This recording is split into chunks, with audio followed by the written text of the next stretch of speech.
MMDR bill प्रसंग में ओडिशा सांसद चुप रहा लज्जाजनक। एमएमडीआर बिल को विरोध कर केंद्र सरकार कांग्रेस एपरी बर्षिछि।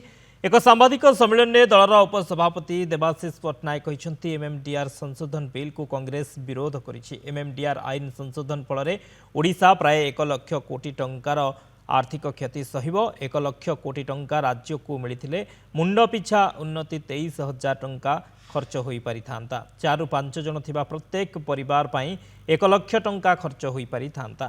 केंद्र सरकार ओडिशावासी अर्थ को हरिलुट कर नहीं जाइछंती। ओडियांक पेटरे लात मरा जाइछि। रत्नगर्भा ओडिशा को बीजेपी सरकार लुटुथिबा बेले एठिकार सांसद माने चुप रहिबा लज्जाजनक। यहाको कांग्रेस बर्दाश्त करिबो नाही। ओडिशार स्वार्थ पई कांग्रेस लड़ई जारी रखिबो। आसंता काली एमएमडीआर संशोधन बिल को विरोध करी विशाल मसाल शोभा यात्रा आयोजित करिबो कांग्रेस। पेटरे लात मारला केंद्र सरकार। ये जो 1 लाख कोटी टंका आमे पाई थांते, यही 1 लाख कोटी टंकार आमे स्कूल करी पारि थांते, कॉलेज करी पारि थांते।